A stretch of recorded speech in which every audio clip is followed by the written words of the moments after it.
Hello everyone, welcome to my channel. आज की कहानी है नफरत भरी मोहब्बत पार्ट 29। अब तक आपने पढ़ा। वरदान ने मिस्टर राठी से बात करके उस रिकॉर्डिंग को देखने की बात कह दी थी। मिस्टर राठी ने भी इस बात को मान लिया था। वहीं अरमान कुछ प्लानिंग करते हुए आरवी को अपना बनाने के लिए कुछ तो सोच रहा था, जिसके लिए उसने आरवी का पता लगाने की ठानी। जैसे ही उसे आरवी का पता चला तो वह उससे मिलने के लिए निकल पड़ा। अब आगे। वहीं अरमान कैलिफोर्निया पहुंच चुका था। उसे इंतजार था तो आरवी से मिलने का। मिलना तो वह रात को ही आरवी से चाहता था, लेकिन रात को मिलना शायद आरवी को पसंद न आए और उसकी इमेज के लिए यह ठीक नहीं हो सकता था। इसलिए उसने कुछ सोचते हुए आरवी से कल मिलना ठीक समझा। वहीं दूसरी तरफ वरदान को वीडियो रिकॉर्डिंग मिल चुकी थी और अरमान को इस बारे में कानों कान खबर तक नहीं हुई थी कि उसके चाचा वरदान से बात कर चुके हैं। वरदान ने जैसे ही वह वीडियो रिकॉर्डिंग देखी तो उसे इतना तो समझ आ चुका था कि आरवी ने उस रात जो कुछ भी कहा वह बिल्कुल सही कहा है, लेकिन वह यह समझ नहीं पा रहा था कि जब मैनेजर और रिसेप्शनिस्ट ने यह सब कुछ देखा तो उन्होंने उससे झूठ क्यों कहा। हो न हो इसके पीछे कोई वजह तो जरूर है। वरदान अब उस वजह को ढूंढ निकालना चाहता था। अब बस उसे इंतजार था तो सुबह का, पर उससे पहले उसने अपने फोन से अपने राइट हैंड विनोद को फोन किया और विनोद से बोला। दूसरी तरफ से विनोद ने फोन कॉल रिसीव किया। विनोद कुछ बोलता उससे पहले वरदान बोला, कहाँ हो तुम इस समय? अभी विनोद इस समय अपनी गर्लफ्रेंड के पास बैठा हुआ था। अचानक अपने बॉस का फोन देख विनोद थोड़ा घबरा गया। विनोद बोला, यस सर, वह मैं किसी जरूरी काम से आया था। कहिए सर। वरदान बोला, जो भी जरूरी काम हो उसे साइड में रखो और मैंने तुम्हें एक फोटो भेजी है। इन दोनों के बारे में एक एक डिटेल निकालो। इनकी क्या कमजोरी है सब कुछ, स्पेशली इस लड़की की। यह सनशाइन होटल की रिसेप्शनिस्ट है। उसका नाम अर्पिता खन्ना है। बस मुझे इतना ही पता है। इसके बाद इसका अता पता, इसके बारे में छोटी से छोटी डिटेल्स मुझे सब चाहिए सुबह तक। और अगर नहीं मिली तो जिसके साथ बिजी हो उसी के साथ रहने की तैयारी कर लेना। ऑफिस आने की जरूरत नहीं। विनोद बोला, ठीक है सर, मैं सुबह तक सारी डिटेल्स निकलवाता हूँ। Okay sir. इतना सुनते ही वरदान ने फोन कट कर दिया तो वहीं विनोद बेचारा अपने फोन पर उस फोटो को देखते हुए बोला। विनोद बोला, अर्पिता खन्ना। जैसे ही विनोद के बगल में उसकी गर्लफ्रेंड ने यह नाम सुना तो वह घूरते हुए विनोद को देखकर बोली। साक्षी बोली, कौन है यह अर्पिता खन्ना? विनोद बोला, इसके बारे में बॉस ने इंफॉर्मेशन निकलवाने के लिए कहा है। चलो बेबी, अब मैं जा रहा हूँ। अपने काम पर तुम आराम करो। इतना कहकर विनोद बाथरूम में जाकर चेंज करने लगा। वहीं विनोद की गर्लफ्रेंड विनोद के फोन में वह फोटो देखकर अभी भी थोड़ा कुछ सोच रही थी। उसके चेहरे पर न जाने क्यों अलग से भाव बन रहे थे। जैसे ही विनोद बाथरूम से बाहर आया तो उसने देखा कि उसकी गर्लफ्रेंड साक्षी फोन पर लगी हुई है। विनोद बोला, क्या देख रही हो साक्षी? विनोद की गर्लफ्रेंड साक्षी बोली, विनोद, आई थिंक मैं इस लड़की को जानती हूँ। विनोद बोला, ओ कमान साक्षी, तुमने कभी देखा होगा इसे। सनशाइन होटल की रिसेप्शनिस्ट है। साक्षी बोली, नहीं, मैंने इसे होटल में नहीं देखा। मैंने इस लड़की को हॉस्पिटल में देखा है। जिस हॉस्पिटल में मैं डॉक्टर हूँ उस अस्पताल में। तभी मैं कहूँ मैंने इस लड़की को कहीं तो देखा है। यह लड़की हमारे हॉस्पिटल में एक पेशेंट की बहन है। जैसे ही विनोद ने अपनी गर्लफ्रेंड साक्षी के मुंह से यह सब सुना तो वह थोड़ा चौंक गया। विनोद साक्षी से अर्पिता खन्ना की सारी डिटेल्स निकलवा रहा था। साक्षी ने जब यह कहा तो विनोद थोड़ा चौंक गया। विनोद बोला, क्या तुम मुझे उसके भाई की सारी डिटेल्स दे सकती हो? साक्षी बोली, हाँ दे सकती हूँ, लेकिन यह मेरा डिपार्टमेंट नहीं है। दरअसल यह लड़की जिसकी बहन है, वह पेशेंट हार्ट की बीमारी से जूझ रहा है। उसके दिल में छेद है, जिस कारण उसे एक डोनर नहीं मिल रहा। जितना हो सकता है हम उसे बचाने की कोशिश तो कर रहे हैं, लेकिन हमें जल्द से जल्द एक डोनर चाहिए। मामूली सी नौकरी में जब इसको यह पता चला कि यह इतने पैसे कहाँ से लाएगी, तब जाकर इसने हॉस्पिटल में बात की। फिर अचानक से उसके पास काफी पैसे आ गए थे, तो महंगी दवाई, यहाँ और हॉस्पिटल के बिल इसने सब भर दिए। हमें लगा कि शायद उसने कहीं से लोन लिया हो। इसने हमें बताया भी यही था, लेकिन अभी तक इसके भाई को डोनर नहीं मिला। वह अभी भी अपने भाई के लिए डोनर ढूंढ रही है। इसके भाई के पास बहुत ही कम समय बचा है। जैसे ही विनोद ने यह सब सुना, तो वह थोड़ा सोचने लगा और उसके चेहरे पर एक मुस्कान आ गई। उसने साक्षी को गले लगाया और बोला, विनोद बोला, आई लव यू जान, थैंक यू सो मच। एक मिनट रुको, मैं सर को अभी यह सब बातें बता देता हूँ। साक्षी ने हाँ में सर हिलाया। वहीं विनोद ने तुरंत वरदान को फोन लगाया। वरदान कुछ बोलता उससे पहले ही विनोद बोला, सर मुझे एक दिलचस्प बात पता चली है। वरदान बोला, कैसी बात? विनोद बोला, सर अर्पिता खन्ना का भाई न्यू लाइफ हॉस्पिटल में एडमिट है। वह एक हार्ट पेशेंट है। आप कहे तो यह अर्पिता से सच निकलवाने का अच्छा तरीका हो सकता है। वरदान ने इतना सुना तो वो बोला, ठीक है, उठा लो उस अर्पिता खन्ना को, पर ध्यान रहे किसी को इस बारे में पता न चल पाए। विनोद ने इतना सुना और हाँ में जवाब दिया। वही वरदान ने इतना बोलने के बाद फोन कट कर दिया। साक्षी वहीं पर बैठी विनोद से बोली। साक्षी बोली, क्या करने वाले हो तुम?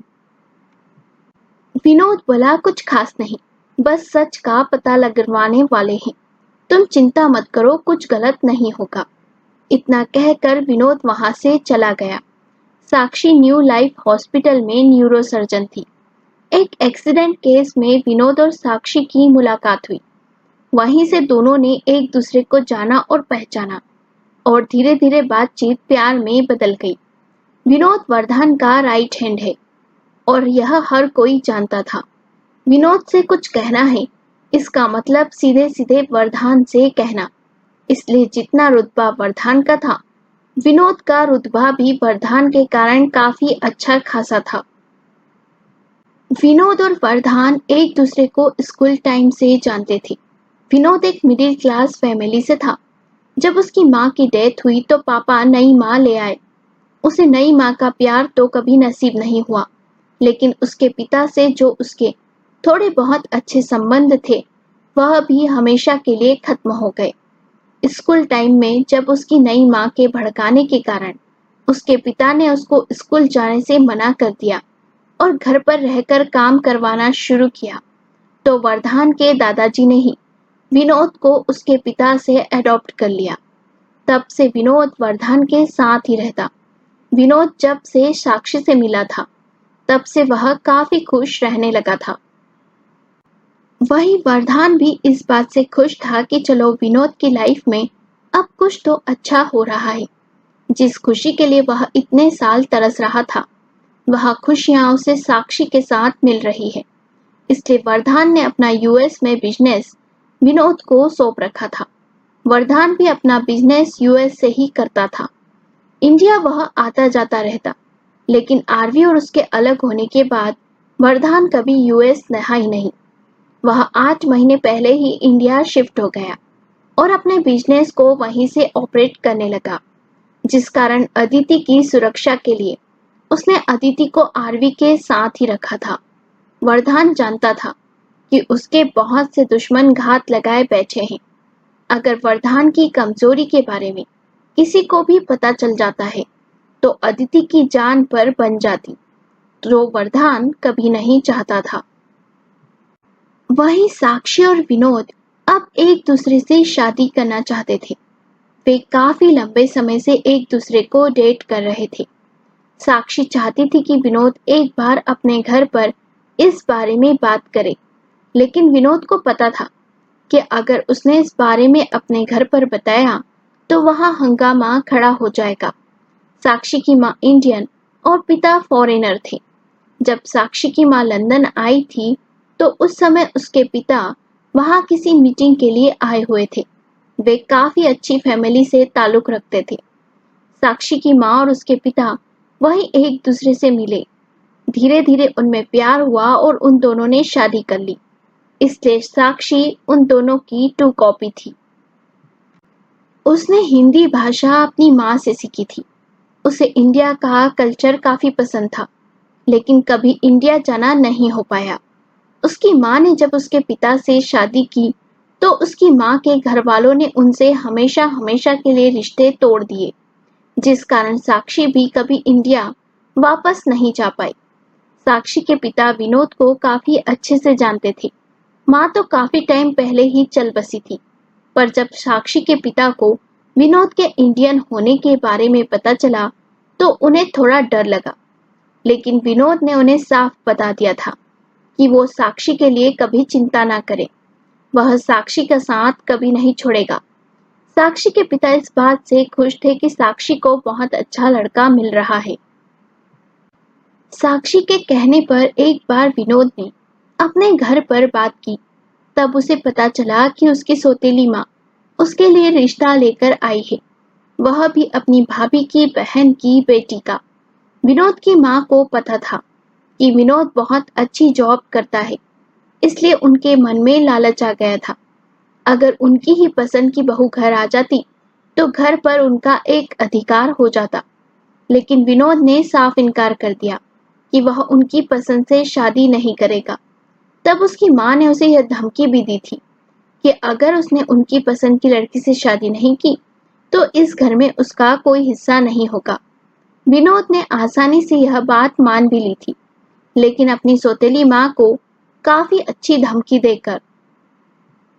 उसकी सौतेली माँ जानती थी कि उनके खुद के बेटे का इस जायदाद में कोई हिस्सा नहीं है, क्योंकि यह बच्चा उनके पहले पति की निशानी था। लेकिन विनोद की सौतेली माँ ने विनोद के पिता को यह कहा था कि यह बच्चा उनका है, जिस कारण मजबूरी में आकर विनोद के पिता को उनसे शादी करनी पड़ी। विनोद को जब यह सच्चाई पता चली तो उसने अपनी माँ से सीधे सीधे इस बारे में कह दिया था। विनोद की सौतेली माँ यह सच्चाई सुनकर डर गई, इसलिए उन्होंने विनोद से कुछ नहीं कहा। लेकिन उनके अरमानों पर पानी फिर चुका था, पर अब वह कुछ कर भी नहीं सकती थी, क्योंकि विनोद घर वापस नहीं आने वाला था। वहीं विनोद के पिता को जब इस बारे में पता चला तो वह काफी दुखी हुए। उन्हें यकीन नहीं हो रहा था कि उनकी दूसरी पत्नी उन्हें इस कदर धोखा दे सकती है, पर अब उनके पास कोई ऑप्शन नहीं बचा था। घर पर उनकी बीवी का ही अधिकार चलता था। वहीं उनका दूसरा बेटा उन्हें कुछ नहीं समझता था। वे विनोद से मिलना चाहते थे, अपने किए की माफी मांगना चाहते थे, लेकिन विनोद उनसे कोई रिश्ता नहीं रखना चाहता था। जिस पिता ने बचपन से ही उसकी कभी कद्र नहीं की, उससे कभी प्यार से बात नहीं की, उसका अच्छा बुरा नहीं सोचा, वह अब माफी मांगकर क्या जताना चाहते हैं। विनोद अपने पिता से नहीं मिलना चाहता था, पर साक्षी रिश्तों की अहमियत जानती थी। उसने अपनी माँ को खुश रहते हुए भी कभी कभी दुखी जरूर देखा था। साक्षी नहीं चाहती थी कि उनके बच्चों पर यह असर पड़े। साक्षी ने विनोद को काफी समझाया, तो विनोद ने सिर्फ साक्षी के लिए इंडिया चलकर अपने पिता से मिलने के लिए खुद को तैयार किया। साक्षी इस बात से खुश थी कि चलो, उसके लिए सही, विनोद अपने पिता से मिलने के लिए तो तैयार है। साक्षी इंडिया से अपनी शादी करना चाहती थी। विनोद ने साक्षी की यह बात मान ली, लेकिन अभी विनोद वरदान को आरवी से मिलवाना चाहता था। विनोद जानता था कि वरदान आरवी को पागलों की तरह प्यार करता है, और जैसे ही विनोद को यह पता चला कि आरवी का अबॉर्शन हुआ है तो उसने यह बात तुरंत वरदान को बताई थी। विनोद समझ गया था कि इसके पीछे जरूर कुछ न कुछ ऐसी सच्चाई है जो ना वरदान जानता है और ना ही आरवी, और इस सच्चाई को सुलझाने का काम भी उन दोनों को ही सौंप देना चाहिए। अगर कोई तीसरा इन दोनों के बीच में बातचीत करने के लिए आएगा तो शायद मामला और उलझ जाएगा। इसलिए विनोद पर सच्चाई पता लगाने में वरदान की मदद कर रहा था। विनोद को यूं ही वरदान का राइट हैंड नहीं कहते थे। विनोद में वह सारी काबिलियत थी। वह अपने दोस्त के लिए काफी लॉयल था, अपने काम में काफी डेडिकेटेड था, अपने प्यार से बेइंतहा प्यार करता था। यह खूबी उसकी काफी अच्छी पर्सनालिटी बनाती थी। वरदान से बात करके विनोद ने अर्पिता खन्ना को उठवा लिया था। अर्पिता खन्ना कुछ बताने को तैयार नहीं थी। विनोद ने वरदान से इस बारे में बात की तो वरदान विनोद से बोला। वरदान बोला, चिंता मत कर, मैं थोड़ी देर में आ रहा हूँ। सच्चाई तो उसे बतानी पड़ेगी, तू बस वही रहना और तू अब उस मैनेजर की डिटेल निकाल। विनोद बोला, इसकी निकाल रहा हूँ। बंदा ही टेढ़ा इंसान है, ऐसा लगता है जैसे उसके पास बहुत से राज छुपे हुए हैं। वरदान बोला, लगता तो मुझे भी ऐसा ही है, और हो न हो वह कुछ तो जानता है जो कि हमारा जानना जरूरी है। फिलहाल तो थोड़ा इंतजार कर, मैं आता हूँ। इतना सुनते ही विनोद ने फोन काट दिया। विनोद और साक्षी की कहानी हमें पता चल गई। वहीं यह भी पता चल गया कि विनोद वरदान का राइट हैंड क्यों है। आखिर ऐसे बहुत से काम थे जिनमें विनोद ने वरदान का काफी अच्छे से साथ दिया था। वरदान और विनोद एक दूसरे के दोस्त होने के साथ साथ एक दूसरे के भाई जैसे थे। बचपन से एक दूसरे के साथ थे। एक दूसरे के सुख दुख में दोनों ने एक दूसरे का साथ निभाया। और आज आरवी को वरदान से वापस मिलवाने का जिम्मा भी विनोद ने अपने सर पर उठा लिया था। वरदान वहां पहुंच चुका था जहां विनोद ने अर्पिता खन्ना को कैद करके रखा हुआ था। उसने काफी कोशिश की लेकिन अर्पिता ने अपना मुंह नहीं खोला। जब विनोद ने वरदान को यह बताया तो वरदान को बहुत गुस्सा आया। वरदान अर्पिता के पास पहुंचा और एक चेयर पर राजाओं की तरह बैठते हुए बोला। वरदान बोला, तो मिस अर्पिता खन्ना, तुमसे सीधे सीधे पूछ रहा हूँ, क्या आरवी उस रात होटल आई थी? तो तुमने यह कहा क्यों कि तुम्हें नहीं पता?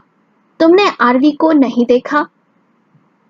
वहीं अर्पिता बोली, हाँ, मैं बिल्कुल सच कह रही थी।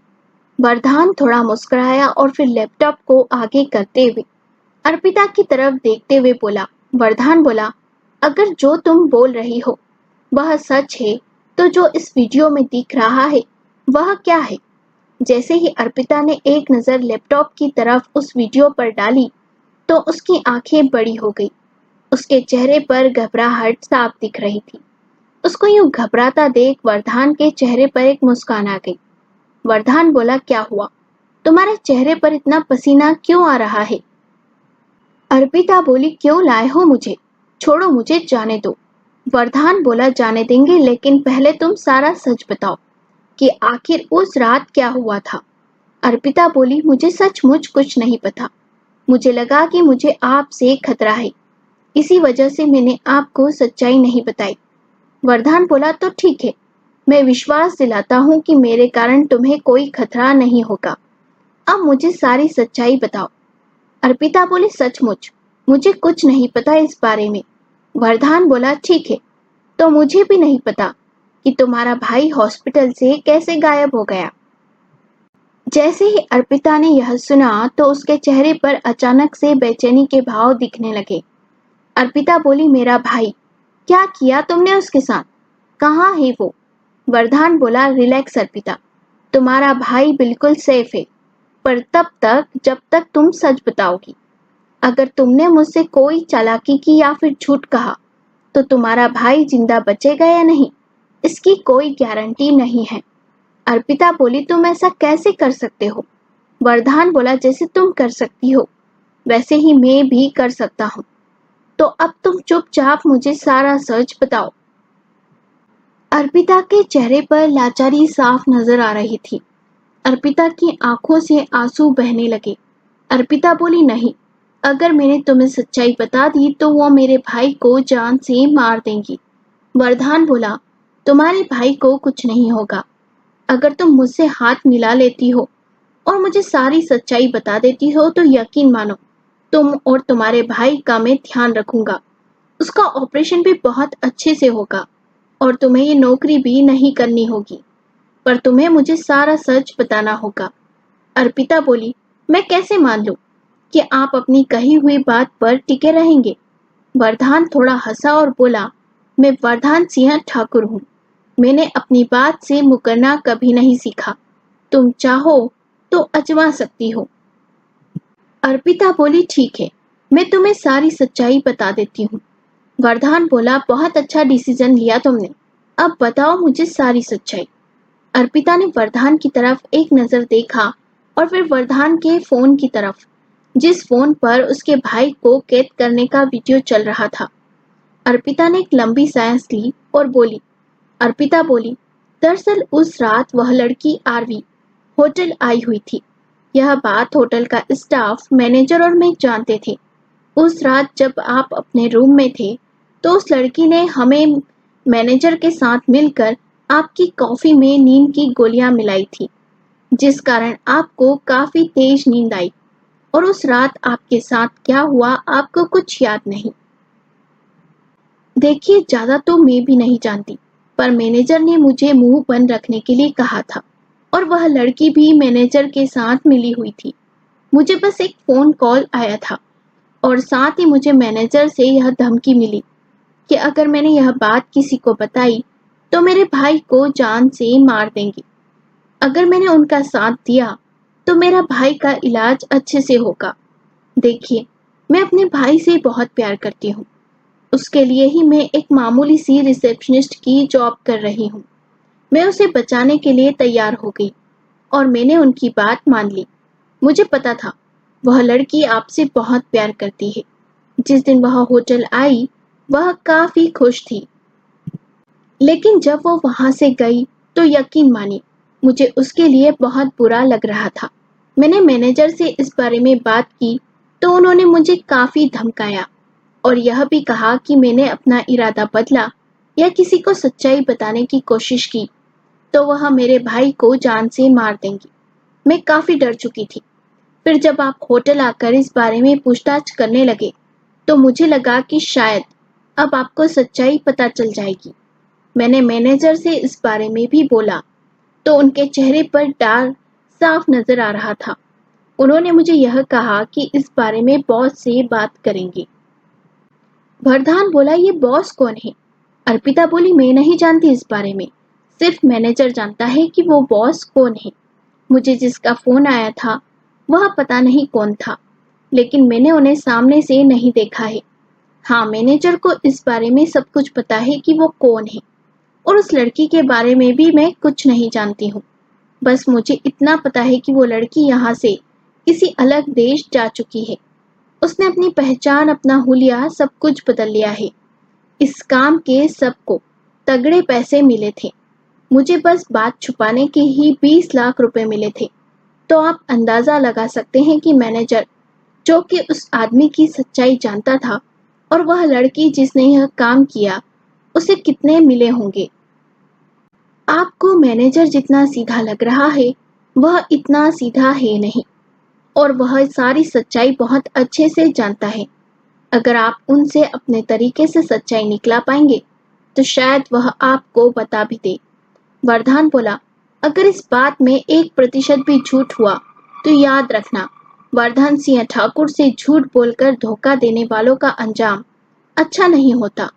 अर्पिता बोली, मुझे झूठ बोलकर कुछ नहीं मिलेगा, पर मैंने आपको सारा सच बता दिया है। उम्मीद है कि आप अपनी बातों पर कायम रहेंगे। वरदान बोला, ठीक है, जब तक इस सच्चाई की तह तक मैं नहीं चला जाता तब तक तुम हमारी नजर में रहोगी। चिंता मत करो, तुम्हारे भाई को कुछ नहीं होगा। इतना कहकर वरदान ने विनोद की तरफ देखा। विनोद ने हाँ में सर हिलाया। वरदान कमरे से बाहर आ गया। विनोद वरदान के पीछे था। विनोद ने वरदान की तरफ देखते हुए कहा। विनोद बोला, क्या तुझे सच में इस लड़की पर यकीन है? वरदान बोला, हाँ, न जाने क्यों, लेकिन मुझे यकीन है इस लड़की ने जो जो कहा वह सब कुछ सच था और यह इतना ही जानती है। फिर भी इस पर नजर रखना और हाँ, इसे और इसके भाई को यहाँ से कहीं और शिफ्ट कर दो। मैं नहीं चाहता कि मुझे सच बताने वाले को कोई भी खतरा हो। विनोद बोला, ठीक है, तो चिंता मत कर, इस लड़की को मैं यहाँ से शिफ्ट करवा देता हूँ। वरदान ने इतना सुना और वहां से निकल गया। वरदान को आधी सच्चाई तो मालूम हो चुकी है, लेकिन अर्पिता, जो कि खुद एक मोहरा थी, जिसे यह नहीं पता था कि उसे कौन चला रहा है, उसे जितनी सच्चाई मालूम थी, उसने सारी सच्चाई वरदान को बता दी, लेकिन साथ ही यह भी बताया कि मैनेजर काफी सच्चाई जानता है। वरदान ने यह सुना तो वह मैनेजर से सच्चाई जानने के लिए निकल चुका था। अब देखना ये है कि क्या वरदान सच्चाई से रूबरू हो पाता है, जिस सच्चाई को जानने के लिए वह निकल चुका था। अब देखना यह है कि क्या वरदान सच्चाई पता कर पाएगा। जानना दिलचस्प होगा। आपको कहानी का ये भाग कैसा लगा, कमेंट सेक्शन में कमेंट करके जरूर बताइए। और कहानी पसंद आई हो तो लाइक करें, शेयर करें और चैनल को सब्सक्राइब करें।